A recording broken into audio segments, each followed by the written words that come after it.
এই ছেলে দুটো গ্যারেজে কাজ করে, কিন্তু তাদের স্বপ্ন গ্যাংস্টার হয়ে পুরো শহর কন্ট্রোল করবে। তাই তারা এই শহরের সবচেয়ে বড় গ্যাংস্টার গিরি ভাইয়ের বউকে বেঁধে অসভ্যতা করে চ্যালেঞ্জ ছুড়ে দেয়। গিরি ভাই তার পুরো গ্যাং নিয়ে ছেলে দুটোকে খুঁজতে থাকে, আর তারা দুজন গিরি ভাইকে আরো উস্কে দিতে গিরির নিকট আত্মীয়দের খুন করতে থাকে। এভাবে একের পর এক প্রভাবশালী গ্যাংস্টার মার্ডার হতে থাকলে পুলিশও ব্যাপারটা বেশ সিরিয়াসলি নেয় এবং খেলা জমে ওঠে।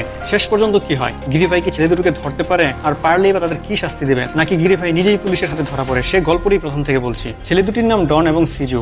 তারা 20,000 টাকা বেতনে এই গ্যারেজে কাজ করে সন্তুষ্ট নয়, তারা অনেক টাকা কামিয়ে গ্যাংস্টার হতে চায়। একদিন তারা সুরেশ নামের একটি লোককে মার্ডার করার কন্ট্রাক্ট পায়। ডন রাস্তার সাইডে এক পুরাতন এটিএম বুথে সুরেশকে পেয়ে মার্ডার করে, আর সিজু একটা বড় ছাতা মাথায় নিয়ে তাকে ঢেকে রাখে। মার্ডার শেষে পানি দিয়ে হাত পরিষ্কার করে নেয়। এরপর দুজন হাঁটতে হাঁটতে একটা শপিং মলে গিয়ে নতুন পোশাক কিনে পরে নেয়, আর পুরাতন পোশাক সহ ছাতা এবং সকল এভিডেন্স আগুনে পুড়িয়ে দেয়। এরপর আবার তারা এটিএম বুথের সামনে এসে লোকজন ডেকে জড়ো করে, আর এমন অভিনয় করতে থাকে যেন তারা একেবারে নির্দোষ, কিছুই জানে না। ঘটনাস্থলে পুলিশের ঊর্ধ্বতন কর্মকর্তা এসে জিজ্ঞেস করে সর্বপ্রথম কে লাশ দেখেছে। তখন ডন আর সিজু হাত তুলে, অর্থাৎ তারা দুজন পুলিশকে তদন্তে সাহায্য করার মাধ্যমে নিজেদের দোষ ঢাকতে চাইছিল। তখন ঘটনাস্থলে আইপিএস অফিসার কল্যাণী আসে। বড় অফিসার কল্যাণীর উপর এই মার্ডার কেসের দায়িত্ব দিয়ে চলে যায়। ততক্ষণে ঘটনাস্থলে ডনের গার্লফ্রেন্ডও চলে আসে। পুলিশ তাদের সবাইকে থানায় নিয়ে যায়। ডন বলে, সেখানে আমি আমার গার্লফ্রেন্ডের সাথে দেখা করতে গিয়ে লাশটাকে দেখতে পাই। এরপর পুলিশ তাদের সবার জবানবন্দি নিয়ে ছেড়ে দেয়। আবার এদিকে এই আইপিএস পুলিশ অফিসার কল্যাণীর কাজিন হলো গ্যাংস্টার গিরি ভাই। মার্ডারের নিউজ গিরি ভাইয়ের কানে আসতেই সে তার গ্যাং মেম্বারদের সাথে যোগাযোগ করে জানতে চায় তার এরিয়ায় তাকে না জানিয়ে কে মার্ডার করলো, খুনিরা কার টিমের লোক। কিন্তু সবাই বলে এই খুনের ব্যাপারে আমরা কিছু জানি না, হয়তো বাইরে থেকে নতুন কেউ এসেছে। ওই দিন আবার গিরি ভাইয়ের বোনের জন্মদিন ছিল। জন্মদিনের গিফট কিনতে সে একটি শপিং মলে যায় তার বউয়ের সাথে। তখন তার বউয়ের দিকে নজর পড়ে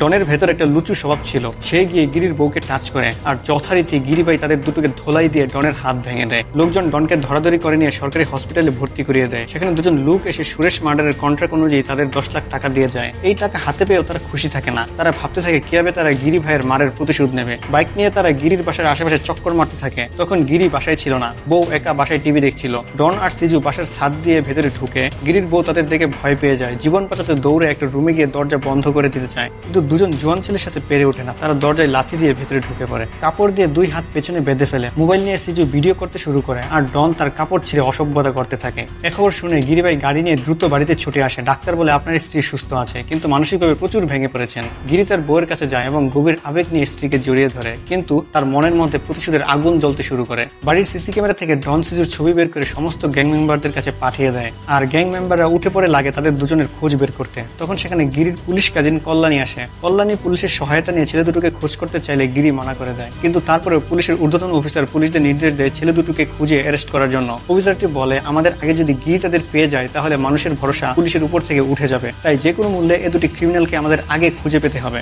ওদিকে দেখা যায় গিরি ভাইয়ের অত্যন্ত ঘনিষ্ঠ একজন গ্যাংস্টার হচ্ছে দেবী ভাইকে ফোন করে এক পুলিশ জানায় সুরেশ মার্ডার কেসে এই দুটো ছেলের কোনো সম্বন্ধ আছে, কারণ সুরেশ মার্ডার হবার আগে ও পরে ছেলে দুটোকে ওই স্পটের আশেপাশে ঘুরঘুর করতে দেখা গেছে বিভিন্ন দোকানের সিসিটিভি ক্যামেরায়। দেবী একথা ফোন করে গিরি ভাইকে জানিয়ে দেয়। তখন দেবীর টিমের একটা ছেলে এসে দেবীকে বলে যে আমি ছেলে দুটোকে চিনি, তারা একটি গ্যারেজে কাজ করতো। দেবী তখন সেই গ্যারেজের মালিককে ডেকে আনে। ডনের গ্রামের বাড়ির ঠিকানা নিয়ে দেবীর লোকজন গ্রাম থেকে ডনের বাবাকে উঠিয়ে আনে। এ সময় ডন তার প্রেমিকের সাথে একটি ভাঙা পরিত্যক্ত বিল্ডিং এ প্রেম করছিল। গ্যাংয়ের লোকজন ডনকে ধরতে সেখানে গেলে ডন আগেই পালিয়ে যায়। লোকজন এসে ডনকে না পেয়ে তার প্রেমিকাকে উঠিয়ে নিয়ে যায়। কিছু সময় পর ডন তার বাবাকে ফোন করলে ডনকে শুনিয়ে তার বাবাকে দেবী প্রচন্ড মারধর করে আর হুমকি দিয়ে বলে, তুই এসে ধরা না দিলে তোর বাবা ও প্রেমিকাকে একেবারে মেরে ফেলবো। তখন তারা বাইক নিয়ে গভীর রাতে দেবীর বাসায় ঢুকে পড়ে। দারোয়ানকে খুন করে দেবীর বেডরুমে ঢুকে দেবীকে বেঁধে ফেলে। ড্রয়ারে একটি বন্দুক খুঁজে পায়, সেটি দিয়ে দেবীকে গুলি করে হত্যা করে চলে যায়। মুহূর্তে দেবীর মৃত্যুর খবর ভাইরাল হয়ে যায়। এত বড় মাপের একজন গ্যাংস্টারকে নিজের ঘরে এসে খুন করে চলে গেছে, কার এত বড় কলিজা, এসব নিয়ে মিডিয়া তুলপাড় হয়ে যায়। গিরি ভাই দেবীর লাশ দেখতে আসে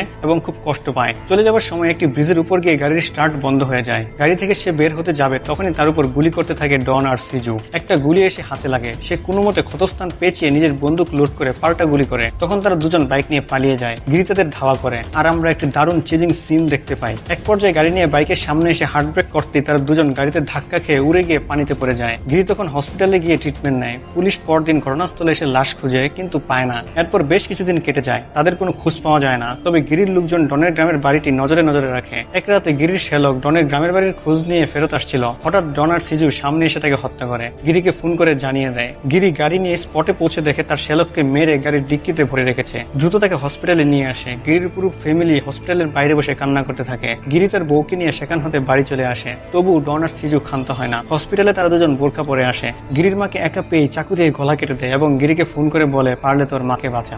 গিরি তখন পাগলের মতো গাড়ি ড্রাইভ করে হসপিটালের দিকে যেতে থাকে। তখন একজন ফোন করে জানায় জানায় ছেলে দুটি পুলিশের কাছে সারেন্ডার করেছে। গিরি তখন পুলিশ স্টেশনে আসে। লকআপের ভেতর থেকে তারা দুজন গিরিকে তাচ্ছিল্য করে কথা বলতে থাকে। তারা ভাবে যে গিরি তাদের এখন কিছুই করতে পারবে না, কারণ তারা এখন পুলিশ হেফাজতে আছে।